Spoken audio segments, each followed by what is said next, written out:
Hello, কেমন আছো তোমরা সবাই? আশা করি তোমরা সবাই খুব ভালো আছো আর আমিও ভীষণ ভালো আছি। আর আজকের মিনি ভ্লগে তোমাদেরকে জানাই অনেক অনেক স্বাগত। রেডি হয়ে গেছি আর যাব নিমন্ত্রণ বাড়িতে। তো আগের দিন যে বিয়ের ভিডিও তোমরা দেখেছো সেটা ছিল মেয়ের বাড়ির ভিডিও।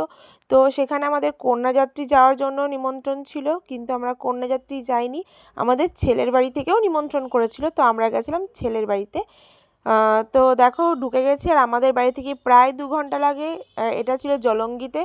তো এত সুন্দর মানে গেট সাজিয়েছে যে দেখেই জাস্ট অবাক হয়ে গেছিলাম আর কি। তো তারপরে দেখো ঢুকে গেলাম আর এখানে আমাদের কোণে দাঁড়িয়ে আছে আমাদের বাড়ির পাশেরই মেয়ে, তোমরা আগের দিন যাকে ভিডিওতে দেখেছো। তারপরে আমরা ওখানে চান্স পাচ্ছিলাম না, কেন এত লোক এত লোক।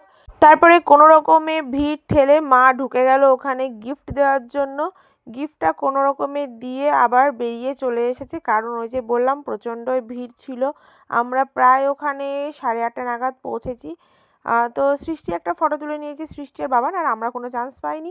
এদিকে বাবান দেখো কি সুন্দর দাঁড়িয়ে ফুচকা খাচ্ছে, আমার যদিও আগে খাওয়া হয়ে গেছিলো। তারপরে মা নিয়ে নিয়েছিল এখানে একটা পকোড়া, তার সাথে আমিও নিয়ে নিয়েছিলাম আর সৃষ্টিও নিয়ে নিয়েছিল। কিন্তু শেষমেশ সৃষ্টি এত ফুচকা খেয়েছিল যে পকোড়াটা আর খেতেই পারেনি। আর পকোড়া খেতে খেতে দাঁড়িয়ে দাঁড়িয়ে আমরা ওদের প্রি ওয়েডিং ভিডিও দেখছিলাম মন্ত্রমুগ্ধ হয়ে। তারপরে বাবানও এখানে পকোড়া নিয়ে নিল, কোনো রকমে খাচ্ছে, কারণ আমাদেরকে এবার ডিনারে বসতে হবে। জায়গা তো এখনও পাওয়া যায়নি, তাই জন্য গেটের কাছে চলে এসেছি। আর এসে দেখলাম যে কন্যাযাত্রী চলে এসেছে, মানে আমাদের পাড়ার লোকজন চলে এসেছে।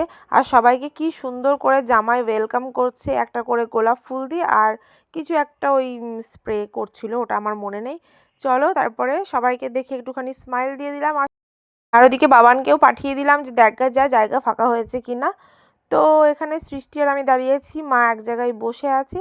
তো যাই হোক, চলো দেখি এবার খাওয়া দাওয়া করতে হবে, কারণ অনেক রাত হয়ে গেছে। পরের দিন সকালে আবার আছে বাবানের স্কুল, কারণ ওকে স্কুলটাও পাঠাতে হবে। পরীক্ষার তো আর বেশি দিন নেই, এদিকে বিয়েবাড়ির নিমন্ত্রণ তো একটার পর একটা লেগেই আছে। Hello guys, high.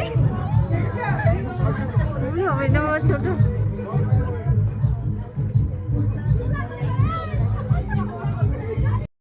অবশেষে খেতে বসে গেছি আর আমরা 4জন একটা টেবিলেই বসে পড়েছি।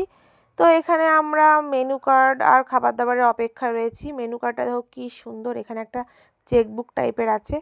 আর তারপরে প্রথমেই পড়ে গেছিলো পাতে ভেজিটেবিল চপ। বাকি সব আর ভিডিও করতে পারিনি, কারণ তখন রাত হয়ে গেছিলো অনেকটা, আর খেতে ব্যস্ত ছিলাম।